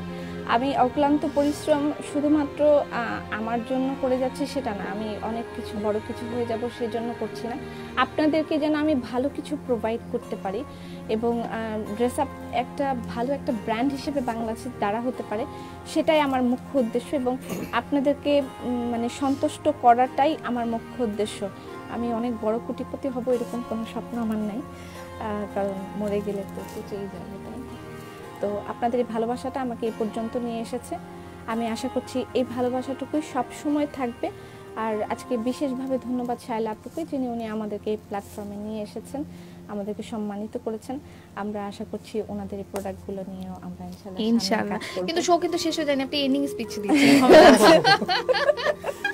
আমি সব কমেন্টকে কভার আপ করার জন্য না, এই কমেন্ট আপনি জীবনেও কভার আপ করতে পারবেন না, আমি পারি না। এবং এটা নিয়েও খুব মানে তর্ক বিতর্ক থাকে যে আপু দেখে দেখে পরিচিতদের রিপ্লাই করে, আপু সবার মানে ইয়েদের রিপ্লাই করা। আমি কিভাবে বোঝাই, আমার লাইভ 1.5 ঘন্টার লাইভ, তো ওখানে নিয়ারলি 4.5 কে এরকম ভিউয়ার্স থাকে। তো আমাকে তো যথেষ্ট প্রোডাক্ট দেখাতে হবে, নাহলে সবাই তো আর আমার কথা শোনার জন্য বসে থাকে না, তাই না? সবাই তো আর কমেন্ট শোনার জন্য বসে থাকে। অনেকে আবার কমেন্টও করে যে প্রোডাক্ট দেখান, এর পরেরটা দেখান। এটা স্বাভাবিক। আমার একটা বিজনেস পেজ থেকে লাইভ করব, আমার মূল মোটিভটা তো আমি প্রোডাক্ট দেখাবো, কিন্তু তার সাথে ভালো কথা বলাটা বোনাস, আর গান শোনানোটা এক্সট্রা বোনাস। ওটা আমার জন্য গাই বলছি। না না না না, এরকম বলি নাই। আমি বলছি তুমি ওটা শুনে নিয়ে মনে করবা যে তোমার জন্য গাই বলছি, মেনে নিতা কেন না? এটা আপু পাবলিক প্ল্যাটফর্ম, যদি আপনি বলেন কি সমস্যা? না ঠিক আছে, অসুবিধা, সব জানে যে আমি আসলে মন খোলা ভাবে কথা বলতে খুব ভালোবাসি, যে মানে এক্সট্রা করে লুকাই কিছু বলতে হবে অথবা দেখানোর জন্য কিছু বলতে হবে, এরকম মানে কথা আমি আসলে বলি না। যা আসে সেটাই মুখে বলি, তবে কেউ এটা খেয়াল রাখি কেউ যেন কষ্ট না পায়, এটাই হচ্ছে। ড্রেস আপ একটা মোরাল ফলো করতেছি আমরা দুজনে, সেটা হলো আমাদের ইকোসিস্টেমটাকে খুব ভালো মতো আঁকড়ে ধরে রাখা। যেন আমরা যদি এতটুকু বড় হই, তারা আমাদের সাথে বড় হয়। ইভেনচুয়ালি আমরা শুরু করেছি আজকে লাস্ট 3 ইয়ার্স ধরে, যতজন আমাদের সাথে কাজ করছে প্রত্যেকে এখন এস্টাবলিশড তাদের নিজ নিজ এরিয়াতে। যশোর, ঝিনাইদহ, তারপরে এখন চাঁপাইনবাবগঞ্জে একজন আছেন, রাজশাহীতে আছেন, তারপর অল ওভার বাংলাদেশে আমার বিভিন্ন জায়গা থেকে প্রোডাক্ট আসে। যতগুলা জায়গা থেকে আমাদের কাজ শুরু হয়েছে, যারা আমাদের সাথে প্রথম দিক থেকে ছিল। তো আমি একজনের একটা ছোট্ট গল্প বলি। সে 25,000 টাকা নিয়ে শুরু করেছিল অনলি, এবং ওই 25,000 টাকা আমরাই প্রোভাইড করেছি যে আপনি করেন, বাট তার হাতের কাজ ভালো ছিল। আচ্ছা, খুবই ভালো ছিল। তখন বললাম যে ঠিক আছে, আমরা সাপোর্ট দিচ্ছি। বাট আজকে যখন আমি গত বছর ডিসেম্বরের দিকে জিজ্ঞেস করলাম যে কেমন হলো আপনার এবার বিজনেস, বললো ভালো। বাবা ভালো হয়েছে। তা আমি আন্টি ডাকি ওনাকে, পপিও আন্টি ডাকি। তো এখন আপনার প্রফিট মার্জিন কেমন থাকে? তো সে নির্দ্বিধায় বললো 1 লাখ প্লাস। আলহামদুলিল্লাহ। সো মানে প্রফিট, জাস্ট প্রফিট। এখন বিজনেসের তো তার অনেক বড় বৃহৎ পরিসরে হয়েছে এবং তার খুব স্বপ্ন আছে। হোপফুলি আমরা তাকে আরো হেল্প করে আরো আগে ইনশাআল্লাহ ইনশাআল্লাহ ইনশাআল্লাহ। এটা হলো মানে আমরা চাচ্ছি আমাদের এটা জাস্ট একটা গল্প, এরকম আরো বলার মতো আমার কাছে আরো প্রায় 20টার মতো গল্প আছে আমাদের ইকোসিস্টেম, জীবন করার গল্প। ড্রেস আপ একা বড় হচ্ছে না, আরো বিভিন্ন প্ল্যাটফর্মকেও আমরা বড় করছি, এবং যখন যেখানে সুযোগ পাচ্ছি তখন তাদেরকে নিয়ে টেনে আমাদের সাথে নিয়ে আসতেছি, চলেন একসাথে বড় হই। এরকম ব্যাপারটা এরকম। আসলে আপু একা করোনা কিন্তু আমাদেরকে শিখিয়ে দিয়েছে যে একা আসলে কোনোভাবে মেইনটেইন করা সম্ভব না, আমাদের সবাইকে সাথে নিয়ে সামনে দিকে সবচেয়ে মজার কথা কি আপনাকে বলি, আমার যে এমপ্লয়ি গুলো আছে, লাইক এ পর্যন্ত হয় না যে আমি কাজ করতে এসে চলে গেছি, এরকম এমপ্লয়ির সংখ্যা আমার 2 থেকে 3টা চলে গেছে। টেনশন নেই বললে চলে আমাদের। এবং আমার এমপ্লয়ি গুলা কেমন, তাদের এরকম আপনারা বলেন যে ঘর বাড়ি ছেলে আমরা চলে আসি আপনাদের সাথে থাকবো, চলে আসে যে আপুর সাথে থাকবো, আমার সাথে থাকবো। আছে এরকম 2-1 আসে যে মানে ঘর বাড়ি ছেড়ে চলে আসছে যে এখানে থাকবো, ড্রেস আপে থাকবো, ড্রেস আপে মানে খাবো, ড্রেস আপে মরবো, এরকম অবস্থা আর কি। মানে বুঝায় বলতে পারবো না, মানে এমপ্লয়ি স্যাটিসফ্যাকশন অনেক বড় একটা ব্যাপার। সো ওটাই বললাম, আমি জাস্ট মানে এমপ্লয়িও বলছি না বা ওদেরকে আমি এমপ্লয়ি বলবো না, এটা কিছু বলি আমরা বলি হলো আমাদের ইকোসিস্টেম। আমার সাথে ড্রেস আপের সাথে যারা জড়িত, এখানে আমার কাস্টমারও আছে, এখানে আমার যারা সার্ভিস প্রোভাইডার আছে, ইন্টারনেটের সার্ভিস মানে সব দিক থেকে সবাই আমাদের সাথে সমান্তরালে খুব ভালো মতো আছে। তো সবাইকে নিয়ে আমরা ওইভাবে, আমি লাস্ট লাইভে একটা কথা বলেছিলাম, ড্রেস আপের পিছনে এই মুহূর্তে 10,000 কর্মী কাজ করছে। মানে আপনার মনে করেন যেগুলো তৈরি হচ্ছে কাপড় চোপড়, এবং আমার যে কর্মী মানে স্টাফ 100-র উপরে কর্মী মানে আমার স্টাফ আছে। তারা ড্রেস আপের অংশ, তারা এই ড্রেস আপের আসল অংশ। আমি তাদের প্রেজেন্টার, তারা ড্রেস আপ চালাচ্ছে, আমি তাদের প্রেজেন্টার, ড্রেস আপ তাদের, আমি হলাম শুধু প্রেজেন্টার। তাদের ছাড়া আমি কিছুই না, এবং ড্রেস আপও তাদের ছাড়া কিছুই মানে চলবে না, ড্রেস আপ তাদের ছাড়া হবে না। আমি শুধু প্রেজেন্ট করে লিড দিয়ে সামনে নিয়ে যাচ্ছি আর মানে গাইডলাইন দিচ্ছি, এভাবে করো ওভাবে করো, কিন্তু মূল শক্তিটা তাদের। তারা না থাকলে আমি কিছু। যেটা বললাম, রংপুর ডুবে গেছে, এখন আমাদের এই জন্য কালেকশন কিন্তু নেই। সো তারা যদি ভালো থাকতো আমরাও ভালো থাকতে পারতাম। আলটিমেটলি ইকোসিস্টেম ওখানে একটু প্রবলেমে পড়েছে, এই জন্য আমরাও কিন্তু এফেক্টেড। এটাই আর কি বলার উদ্দেশ্য ছিল। আচ্ছা ভাইয়া এবং আপু, এই করোনাকালীন সময় কিভাবে ওভারকাম করলেন? করোনার মধ্যে এটা খুব বড় একটা চ্যালেঞ্জ ছিল। আমি ইন্ডিয়াতে ছিলাম তাহলে তো আরো বেশি টাফ ছিল, খুবই বেশি টাফ ছিল। এবং আমি হেডস অফ যে ওই সময়টাতে সে একা মানে অনেক বড় সাফল্যের দিকে এগিয়ে নিয়ে গেছে আমাদের, মানে বিগত সব হিস্ট্রিকে 1 মান্থে সে বিট করেছে। কারণ তখন তার শুধু একটাই ছিল, চ্যালেঞ্জ ছিল যে আমি একা এগুলো সবকিছু করব। ছিল কিছু সমস্যা ছিল, বাট যেটা করেছিল সে একা থেকে এখানে অনেক বেশি। তখন তো কাস্টমার বাইরে যেতে পারছিল না বা হোয়াট এভার। তো ই কমার্সের উপরে কিন্তু অনেক বড় একটা, ই কমার্স বলি, এস কমার্স বলি, হ্যাঁ।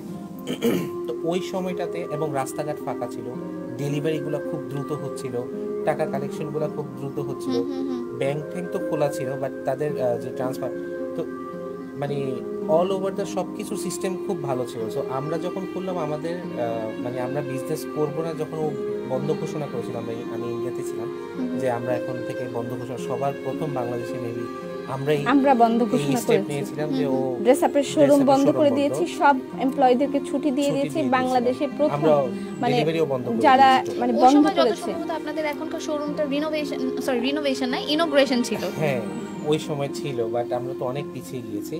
তো তারপরে যখন আবার শুরু করলাম, যখন সবাই টুকটুক করে শুরু করলো, দেখলাম যে না, নর্মাল পরিস্থিতি অতটা ঘোলাটে হয়নি বাংলাদেশে, কারণ অনেকগুলো ফ্যাক্টর কাজ করছিল। ওয়েদার, বাংলাদেশ নাতিশীতোষ্ণ অঞ্চল, জলবায়ুর মধ্যে পড়ে, ওটা কি সবচেয়ে বড় একটা ফ্যাক্টর। তারপর আমাদের বিসিজি ভ্যাকসিন, তো এই সব কিছু মিলে ইভেন্চুয়ালি বাংলাদেশের মানুষের যে হ্যাবিটগুলা, খাওয়া দাওয়া বা মানে ধুলাবালিতে থাকা, করোনা এসে মূলত ভেজাল খাওয়া আমাদেরকে বাঁচিয়ে দিয়েছে। সো অনেকগুলো ফ্যাক্টর নিয়ে ইন্ডিয়া হোক আর বাংলাদেশ হোক, ইন্ডিয়াতেও কিন্তু অনেক বেশি এফেক্টেড হচ্ছে, বাট রিকভারি রেটও ওইরকমই। 80 লাখ যদি তাদের মানে এফেক্টেড হয়েছে, তার মধ্যে 62 বা 72 লাখ সুস্থ হয়ে গেছে। আচ্ছা, সো ওই রেটটা বাংলাদেশের জন্য কিন্তু এরকমই কিছু হচ্ছে। তো তখন বললাম যে আর বসে থাকা যাবে না, আবার শুরু করি। ওই শুরু করাটা আবার মানে আমাদের মূলত বন্ধ থাকাটাই সবচেয়ে বেশি প্রবলেমেটিক ছিল, এবং কোনো স্টাফ আমাদের থেকে স্যালারি পায়নি এরকম ছিল না। সবাই খুব, ওই যে বললাম, ইকোসিস্টেমটাকে কখনোই আমরা কোনোভাবেই কোনো প্রবলেমে যেতে দিই না। আমি জানতাম না যে 2 মাস পরে সে আমার এখানে চাকরিতে আসবে কিনা বা 3 মাস পরে আসবে কিনা, বাট আমরা স্যালারি দিয়ে দিয়েছি এবং তাদেরকে একটাই ঘোষণা দিয়েছিলাম, যদি 6 মাস বন্ধ থাকে, dress up will bear the salary, আপনাদের জন্য স্যালারি পেয়ে যাবেন আপনারা। ওরাই আসতে চাচ্ছিল যে আমরা কাজ করি, দোকান খুলেন, আপনি খুলেন, আমরা কাজ করব। তো ওদের প্যারেশানিতে তারা দোকান খুলতে বাধ্য হইছে। আপনি খুলেন, আমরা কাজ করব। কিভাবে এত লস আপনি বিয়ার করবেন? কিভাবে? তোমরা বাসায় বসে থাকো, আমার শেষ হয়ে যাক সবকিছু, আগে বাঁচো। আগে তোমরা যদি বাঁচো, তাহলে আমি হয়তো আরেকদিন। তারা হয়তো এই জিনিসটাতেই এত বেশি স্যাটিসফাইড যে তারা আসলে এই যে বেতনটা পাচ্ছে, যে স্যালারিটা পাচ্ছে, এই জিনিসটা থেকে হয়তো বা তারা বারবারই চলে আসছে। জানি না আসলে কিসে, তবে কখনোই আমি ওদেরকে মানে ওরা আমার কিছু স্টাফ আমি নিজের কাছে নিয়ে এসে রেখেছি, মানে ওদেরকে আমি বাইরে যাওয়া আসা করতে দিই না। এবং আমার 3টা একদম মানে স্টার আছে আমার, ওরা আমার ড্রেস আপের মানে স্টার বলা যায়। ওই 3টা স্টার ছাড়া ড্রেস আপ অচল। তো যাই হোক, ওদেরকে আমি আমার সাথে রেখেছি এবং আমি চেষ্টা করেছি ওদের মানে খাওয়া দাওয়া থেকে শুরু করে, আমি মানে প্রথম দিকে, এখন পারি না, প্রথম দিকে চেষ্টা করেছি ওদের মায়ের অভাবটা পূরণ করে দিতে চেষ্টা করেছি। তো কখনোই আমি স্টাফ অথবা আমি মালিক, ওরা কর্মচারী, এভাবে আমি কখনোই ব্যবহার করতে চাই না। তবে আমি রাগারাগি করি, এটা ভয় পায়, আমাকে খুব ভয় পায়। না, যে আদর করে সে তো শাসনও করে, তাই না? ভয় পায় খুব, কারণ আমি মানে রাগ যখন করি তখন খুব বকাটাকা দেয়, সেক্ষেত্রে রাগ করি, কিন্তু ভালোবাসার ক্ষেত্রেও কম না।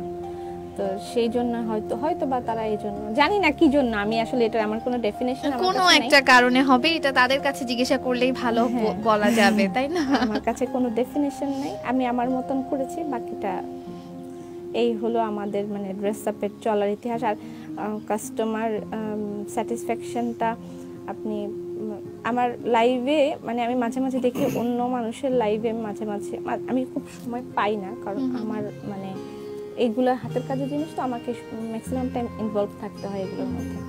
তো অন্য লাইভে আমি গেলে মাঝে মাঝে দেখি যে ব্যাড কমেন্ট মানে আসে প্রচুর বা থাকে, তবে ড্রেস আপের লাইভে ব্যাড কমেন্টের সংখ্যা একেবারেই কম। আর যদিও কেউ ব্যাড কমেন্ট করে যায়, ওর 14 গোষ্ঠী ধুয়ে দিবে, একদম 14-15 গোষ্ঠী ধুয়ে দিবে যে আর কি বিয়ে করবে, ব্যাড কমেন্ট করবে। মানে আমি ড্রেস সেল করে হয়েছি কিনা জানি না, তবে মানুষের মনের ভিতরে ঢুকে গেছি, এটা আমি বুঝতে পারি। কেন ঢুকে গেছি সেটা আমি জানি না, ঢুকে গেছি, এটা আল্লাহ, এটা অনেক বড় পাওয়া, বিশেষ একটা রহমত হয়তো বা। আমি যে মানুষের, আমি কোনো ইনফ্লুয়েন্সারও না, এখানে এসে আমি এরকম কিছু বলবো যে আমি ব্র্যান্ড প্রমোটারও না, আমি ইনফ্লুয়েন্সারও না, আমি সাধারণ মানুষের পপিয়া। এটাই তো অনেক সাধারণ মানুষের কথাই বা কে বোঝে? এখন তো কেউই বোঝে না। এখনকার সময়, এখনকার কমার্সের এই কি বলবো ব্যস্ততম সময় আসলে কেউই কিন্তু ওটা বোঝে না। সো আমরা মানে আমাদের প্ল্যানিং ছিল, যদি এবার প্যান্ডেমিকটা না হতো, এটা ছাড়া আমি ইন্ডিয়াতে থাকাকালীন যে সময়টা আসতাম, আমরা মানে আমি বাংলাদেশে ফেব্রুয়ারিতে চলে আসা বা মার্চে চলে আসার কথা ছিল, তখন থেকে অনেকগুলা প্ল্যান আমাদের সব একদম 1 বছর পিছিয়ে গেল। হয়তো সবারই আসলে, আমাদের একার বললে হবে না, এটা পুরো পৃথিবীটাই 10 বছর পিছিয়ে গেছে। যশোরে আমাদের একটা অফিস নেওয়ার কথা ছিল, দেন ঢাকাতে হয়তো আমাদের আরেকটা শোরুমের আমরা কাজ শুরু করতাম, উত্তরা বেল্টে মানে উত্তরার সাইডটাতে, ওরকম একটা চিন্তা ভাবনা, অথবা যমুনা ফিউচার পার্কে, এরকম একটা চিন্তা ছিল যে এই দুইটাই আমরা এরিয়া কভার করব, কারণ কাস্টমারের দিকটাও চিন্তা করতে হবে, আবার অনেক কাস্টমার বলে যে তার বাসার পাশেও দেওয়ার জন্য। এটা আবার অন্য কাস্টমাররা বলে যে আপু আপনার বাসার ভিতরে ড্রেস আপ একটা শোরুম দিয়ে দিন, একটু জায়গা করে দেন। আবার আমাকে কেউ কেউ দিয়েছে, আমাকে একজন, আমি নামটা মনে রাখতে পারিনি, আমাকে বুদ্ধি দিয়েছে আপু একটা ভ্রাম্যমান শোরুম দিবেন, মানে ঘুরে ঘুরে ঘুরে ঘুরে সবাইকে সার্ভ করবে। আমি কিন্তু এটা নিয়েছি, সিরিয়াসলি আমি এটা নিয়েছি যে এখন হয়তো আমার সেই ক্যাপাসিটিটা নাই, কিন্তু ভবিষ্যতে যদি আমার এরকম ক্যাপাসিটি হয়ে যায় আমি একটা ভ্রাম্যমান শোরুম আমি খুলবো, এটা ঠিক যে মানে এটা বিভিন্ন, হ্যাঁ শোনা সিরিয়াসলি আমি এটা বিষয়টা মজা হবে। হ্যাঁ হ্যাঁ আমি এই বিষয়ে খুবই, আগের দিন আমরা ডিক্লেয়ার করব যে আমি ওই এরিয়ায় আসতেছি এবং সাথে আমিও থাকবো। কিন্তু রাস্তায় তো কি হবে সেটা তো বলা যাচ্ছে না। না না আমি তো তাও কথা ঠিক, যাই হোক মানে আমরা আগের দিন ডিক্লেয়ার করব, আমি ওখানে আসবো। ডিক্লেয়ার না দেওয়াটাই ভালো বোধহয়, বা ড্রেস আপ যাবে ওখানে ওই শোরুমটা কথা না, মানুষ না জানলে তো কিভাবে আসবে, জানলে তো রাস্তায় আর জায়গা থাকবে না, ট্রাফিক জ্যাম হয়ে যাবে। আর কলকাতার বিষয়ে আমি একটু কথা বলতে চাই, মানে কলকাতার এখানে আপনারা এখানেই দেখবেন যে অনেক এখন কলকাতার ইয়েরা চলে আসবে, তারা মানে বেসিক্যালি কলকাতা কিভাবে আমাদের মধ্যে ঢুকে গেল আমি এই ঘটনাটা জানি না, বুঝতে পারি না। তবে কিছু কিছু এখন আমরা কিন্তু কলকাতা ডেলিভারি করতাম, রাইট নাও ভিসা বন্ধ, আমাদের কিছু করার নেই, আমরা কলকাতা ডেলিভারি করতে পারছি না। আমাদের এগুলোর প্রতি তাদের যে ফ্যাসিনেশন, তারা যে পাগল ক্রেজি, আমি মানে বোঝাইতে পারবো না কিরকম, লক্ষ লক্ষ টাকা তারা পাঠিয়ে দিচ্ছে, বিশ্বাস করবেন না, আমাদেরকে শুধুমাত্র আমার নাম শুনে অথবা ইয়ে করে। যাই হোক আমি মানে কিভাবে বুঝাই বলবো, তারা মানে এতটাই আমাদের প্রতি ক্রেজি, ড্রেস আপের প্রোডাক্টের প্রতি তারা ক্রেজি যে বলতেছে কোনো রকম খালি বর্ডারটা খুলুক তারপর দেখো আমি কি করব। তাহলে তো আপনার সেইভাবে ডক্টর আপুর আমাদের কাছে প্রোডাক্ট আছে, উনি 6 মাস ধরে প্রোডাক্টগুলো রেখেছে, এখন পর্যন্ত তার পেমেন্টও করা ফুল, আর সে শুধু বসে আছে কবে খুলবে, পূজার আগে যেন পাই, শুধু বলে আমি ভগবানের কাছে শুধু একটাই দোয়া করি আমি যেন পূজার আগে পাই। মানে মেসেজ এভাবে লিখে আমার পপি, যদি আমি পপিকে একটু দেখতে পেতাম, কলকাতার তেরোর কথা বলি, একটু পপিকে যদি আমি একটু দেখতে পেতাম, একবার যদি পপি আসতো, একবার যদি ড্রেস আপ কলকাতায় আসতো, আমার যে কি ভালো লাগতো, আমি যে ভগবানের কাছে আমি এটা দিতাম সেটা দিতাম বলে। দেখ আপু, এইটা আসলে আমরা মানে দেশ না, দেশ ছাড়িয়ে গিয়েছি। আসলে এটা অনেক দিন আগে থেকে হয়েছে, আমি জাস্ট এই প্ল্যাটফর্মে এখন বললাম, আমি এর আগেও মানে এগুলা বলেছি, তবে মানে হয়তোবা এবার খুললে বা এই প্যান্ডেমিক যদি শেষ হয়, আমি জানি না কি হবে, আমি ইন্ডিয়া আসবো ইনশাআল্লাহ, এবং মানে তাদের সাথে আমি কিছু দিতে না পারলেও মানে আমি তাদের সাথে দেখা তো করবো, একটা শোরুম আমাদের দেওয়ার খুব ইচ্ছা আছে, এবং এই বছরই হয়ে যেত ড্রেস আপের একটা শোরুম কলকাতায় থাকবে ইনশাআল্লাহ। প্ল্যান ছিল, সবকিছু রেডি করা ছিল কিভাবে কিভাবে আগাবো, বাট সবকিছু বন্ধ হয়ে গেছে। এখন দেখা যাক 20 তো গেল, এখন 20 পরে 21 আসলে কি হবে, ইনশাআল্লাহ ভালো কিছুই হবে, ভালো কিছুই হবে, কারণ হচ্ছে আমরা আসলে 20 সালের শেষের দিকে চলেই এসেছি, আর কয়েকটা মাস যদি মানে কোনো রকম আল্লাহর নামে পার করে দেয়া যায়, আল্লাহ কি অপেক্ষা করতেছে, ইনশাআল্লাহ মানে hope for the best. Yes, hope for the best. আচ্ছা, আমরা তো গল্প করতে করতে আয়োজনের শেষ পর্যন্ত চলে এসেছি, একদম টের পাই নাই, এটাই হচ্ছে কথা। আর হচ্ছে যে অনেক কিছু জেনে ফেলেছি আমি, তারপরে ড্রেস আপের যদি অজানা কোনো কথা থাকে যেটা আমাদের ভক্ত বা ভিউয়ার যারা আছেন তাদের উদ্দেশ্যে যদি কিছু থাকে সেটা শুনবো, কারণ ভবিষ্যৎ পরিকল্পনা আমি শুনে ফেলেছি অলরেডি। পরিকল্পনা আসিফ ভাই করে, উনি বলতে পারবেন না, এই যে আমরা ইন্ডিয়াতে শোরুম হবে, এটা অনেক আগে ডিক্লারেশন, এটা অনেক আগে ডিক্লারেশন, কলকাতায় শোরুম হবে ড্রেস আপের, বাট আমরা এই পরিস্থিতি তো সম্ভব না, নেক্সট কবে করতে পারবো এটা আর আমি ডিক্লেয়ার করতে পারছি না কবে হবে, তবে কলকাতায় ড্রেস আপের শোরুম হবে, এটা ইনশাআল্লাহ। আমি অন্য কোথাও দিয়ে, এখন চিটাংবাসীরা আমার গলা চিপে ধরবে, কেন চিটাং কয়দিন পর পর আন্দোলন আসে, চিটাং ইয়ে চাই শোরুম চাই, আর আন্দোলন হয়। যাই হোক, আমি যেন সুস্থ থাকি এটাই দোয়া করে, আমি সুস্থ থাকলে তাহলেই পারবো। এবং কলকাতাতে আমাদের শোরুমের জায়গাটাও অনেকটা আমরা আর কি চিন্তা করে রেখেছিলাম, ভিক্টোরিয়ার আশেপাশে কোথাও ওইখানে মানে করার চিন্তা ভাবনা ছিল, তারপর দেখা যাক এখন কোন দিকে কি করতে পারি, কি হয় জীবনে বলা তো যাচ্ছে না, দেখা যাক, জানি না। আর আসলে ভবিষ্যৎ প্ল্যান কি সেটা হলো, একটা আমি অ্যাপোলোজাইজ করতে চাই আমাদের কাস্টমারের কাছে, এই মুহূর্তে এত বেশি মানে ফোনের চাপ থাকে তাদের, সরি, এত বেশি ফোন কল আসতেছে আমাদের, মানে আমরা ওগুলা রিসিভ করতে পারছি না, এটার জন্য কাস্টমার খুব বেশি কমপ্লেন দিচ্ছে। তাই আজকে এখানে আমরা দুইজনেই বসে আছি, এই জন্য সবার কাছে আর কি অ্যাপোলজি করতেছি। লাইভ চলাকালীন অ্যাটলিস্ট মানে কন্টিনিউয়াস ফোন বাজতে থাকে, ওখানে 7 জন মানে কন্টিনিউয়াস ফোন রিসিভ করতে করতে তারাও মানে Tired. পাগল হয়ে যায়। কারণ কি হাতের কাজ তো, আমরা যদি একটা ক্যাটালগের ড্রেস হতো, ওটা সেম ড্রেস 200 300 400 পিস আছে, ওকে আপু দিয়ে দিচ্ছি, ফোন কলও আসতো না, অর্ডার করতো, প্রসেস হতো। বাট এখানে মাল্টিপল অর্ডার আসতে থাকে। তার একটা শাড়ি লাগবে, তারপর আধা কেজি ঘি লাগবে, আর লাগতেছে হলো আর প্রতিদিন দেখা আমার যাচ্ছে একটা নিউ ওড়না। এডিশন আসে। হ্যাঁ, তো নিউ এডিশনের মধ্যে দেখা যায় আজকে হাতের কাজের ছাতা, আজকে পাখা, কালকে ব্যাগ, কালকে অ্যাপ্রন, এরকম তো এডিশন প্রতিদিন আমার থাকে। মাল্টিপল অর্ডারস গুলাই মূলত আমাদেরকে অনেক বেশি সময় নিয়ে কাজ করতে হয়। এক একটা অর্ডার প্রসেস করার জন্য আমাদেরকে অনেক বেশি করোনার জন্য আমি আসলে মানে শুধু তো আমার স্টাফ রাখলেই হবে না, আমি তো ভালো মতন আমার একটা মানে ভালো রাখতে হবে staff। পরিবেশ রাখতে হবে, পরিবেশ environment-টা ভালো মানে, মানে একটা হাইজিনিক রাখতে হবে। হাইজিনিক রাখতে হবে, ওইটা একটা হাইজিন মেইনটেইন ব্যাপার করতে আছে। হবে। এই জন্য আমি হয়তো বা এই ক্ষেত্রে একটু সার্ভিসটা আমার খারাপ, আমি স্বীকার করে নিচ্ছি যে আমি সবাইকে টাইমলি, যে আমি মেসেজ দিলাম 10 মিনিট আগে, আমাকে কেন আধা ঘন্টার মধ্যে রিপ্লাই করা হলো না, তা এই ব্যাপারটা আমি পারছি না, আগায় যেতে পারতেছি না। একটু সময় একটু দিবেন, সময় সবাই দিতে হবে ক্ষমাসুন্দর আমাদেরকে। দৃষ্টিতে দেখবেন।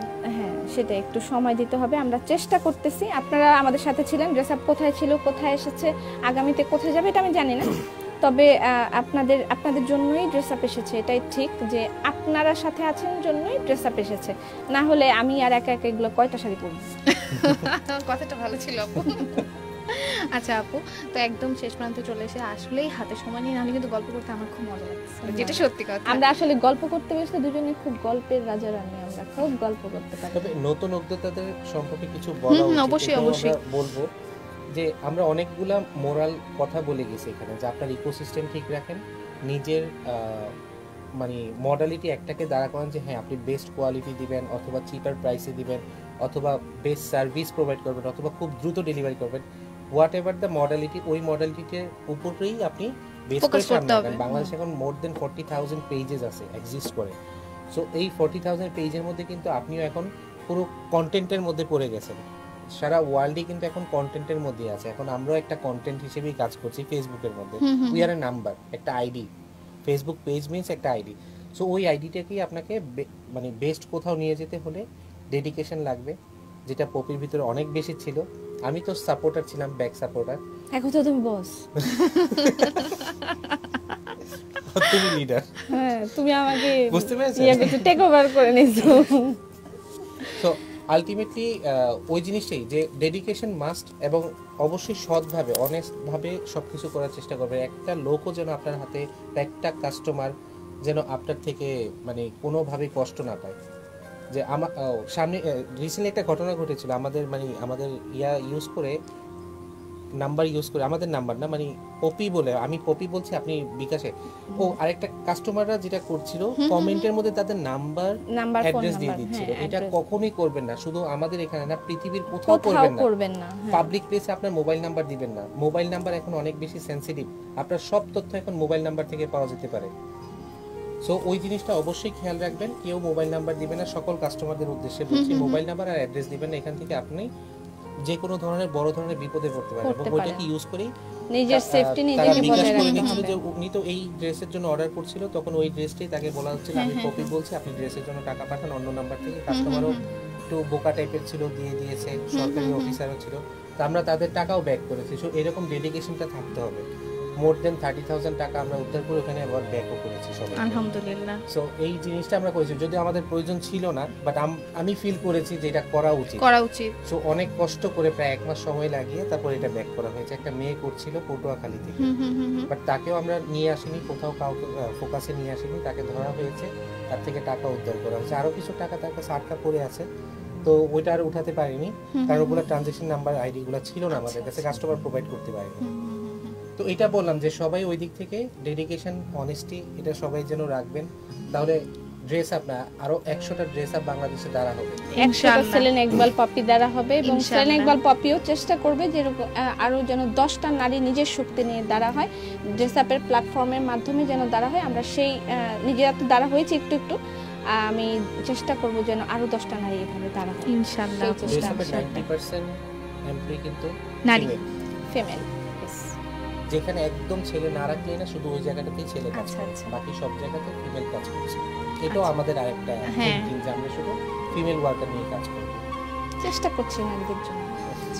ইনশাল্লাহ আমরা আরও এগিয়ে যাব, আর যেখানে পপি আপুর মতো একজন লিডার থাকবে সেখানে এগিয়ে যাওয়াটা কিন্তু অনিবার্য, তাই না? তো একদম শেষ প্রান্তে চলে এসেছি আয়োজনে, আর আয়োজনের শেষে কি করি আমরা অতিথিদের হাতে একটা সম্মাননা স্মারক তুলে দিই ছোট্ট করে সিটি এফএম 96 এবং রূপ মাধুর্যের পক্ষ থেকে। এটা ভাইয়া এবং আপু দুইজনের জন্য। Thank you. Thank you. এই তো ভাইয়া এবং আপু আমি একটু বিদায় নিই আমার দর্শকের কাছ থেকে, কারণ একদম আয়োজন Obviously, শেষের দিকে, সময় খুব মূল্যবান। তো চলে এসেছি একদম আয়োজনের শেষ প্রান্তে, আর বিদায় নেওয়ার সময় কিন্তু চলেই এসেছে, তাই না? তো আগামী পর্বে আবারও চলে আসব নতুন অতিথিদের নিয়ে, জুটিও হতে পারে কিন্তু, ঠিক আছে? তো ততক্ষণ আমাদের সাথে থাকবেন, অবশ্যই অপেক্ষা করবেন রূপ মাধুর্যের জন্য। সবাইকে বিদায় জানাচ্ছি আমি শায়লা আহমেদ। আল্লাহ হাফেজ।